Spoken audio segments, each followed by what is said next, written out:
Purvanchal expressway के उद्घाटन को धमाकेदार बनाने की उस तैयारी का हिस्सा है जिस पर बीजेपी का काफी कुछ दांव पर लगा हुआ है। पूर्वी उत्तर प्रदेश जो आजादी के बाद सुपेक्षित था, आज प्रधानमंत्री मोदी जी के मार्गदर्शन, उनके नेतृत्व में विकास, रोजगार की ढेर सारी संभावनाओं को आगे बढ़ाने की दिशा से आगे बढ़ रहा है। ये वही पूर्वांचल एक्सप्रेसवे है जिस पर बनी एयर स्ट्रिप पर ट्रायल के लिए एयरफोर्स के लड़ाकू विमानों ने टच एंड गो का सफल ट्रायल किया।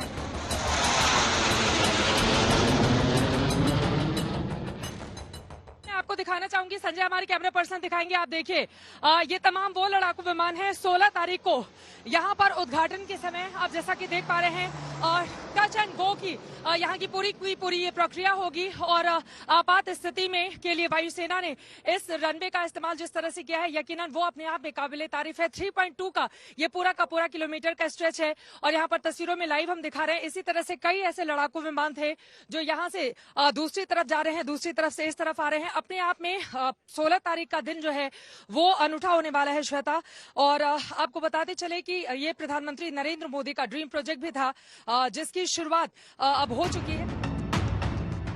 इस एक्सप्रेसवे के जरिए बीजेपी पूर्वांचल के सियासी सफर को तेजी से पूरा करना चाहती है, अपनी वापसी को सुनिश्चित करना चाहती है जिस पर 2024 का भविष्य टिका हुआ है।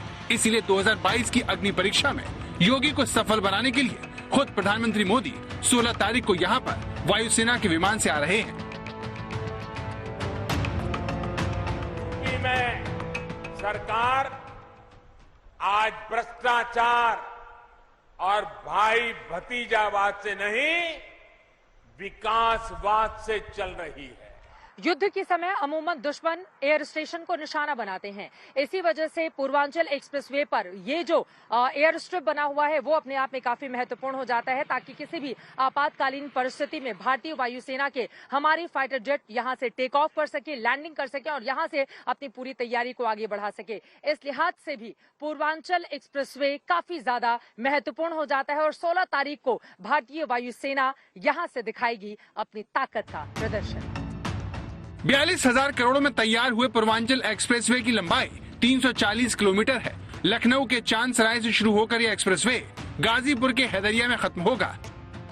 इस तरह ये यूपी के 9 जिलों से सीधा जुड़ा होगा जिसमें लखनऊ, बाराबंकी, अमेठी, सुल्तानपुर, अयोध्या, अंबेडकर नगर, आजमगढ़, मऊ और गाजीपुर शामिल है। इसके अलावा लिंक एक्सप्रेसवे के जरिए कुछ और जिलों से इस एक्सप्रेसवे को जोड़ा जाएगा जिसमें आजमगढ़ से गोरखपुर तक 110 किलोमीटर का लिंक एक्सप्रेसवे होगा। वहीं गाजीपुर से बलिया का 30 किलोमीटर लंबा लिंक एक्सप्रेसवे होगा।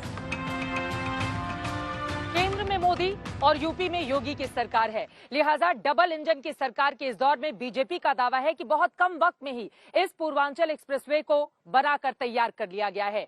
इसके जरिए पूर्वांचल में एक बड़ा संदेश तो देने की कोशिश बीजेपी कर ही रही है, वहीं दूसरी तरफ आपको ये भी बताते चले कि इसकी शुरुआत लखनऊ के चांदसराय से हो रही है और इसका समापन बनारस से सटे हुए गाजीपुर के हैदरिया गांव में होगी। यकीनन इसके जरिए इन तमाम इलाकों को साधने की कोशिश भारतीय जनता पार्टी।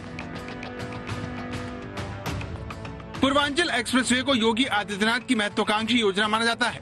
बीजेपी के लिए पूर्वांचल का विशेष महत्व है। प्रधानमंत्री हो या फिर मुख्यमंत्री योगी आदित्यनाथ, दोनों के सियासी केंद्र पूर्वांचल में ही है। इसीलिए इसे विकास के मॉडल के रूप में विकसित करके बीजेपी यहाँ अपनी जड़ें और गहरी करने में लगी है। पूर्वांचल एक्सप्रेसवे के उद्घाटन में कहीं कोई कमी न रह जाए, इसका निरीक्षण करने के लिए खुद योगी आदित्यनाथ यहाँ पहुँचे। 19 महीनों के कोरोना की महामारी के बावजूद पूरा करने में मदद मिली है। एक्सप्रेसवे पूर्वी उत्तर प्रदेश की अर्थव्यवस्था की रीढ़ के रूप में जानी जाएगी। ये एक्सप्रेसवे पूर्वांचल के विकास में कितना रोल निभाएगा ये तो वक्त बताएगा, लेकिन 2022 में बीजेपी की वापसी में ये कितना मददगार बनेगा इसके लिए ज्यादा लंबा इंतजार नहीं करना पड़ेगा।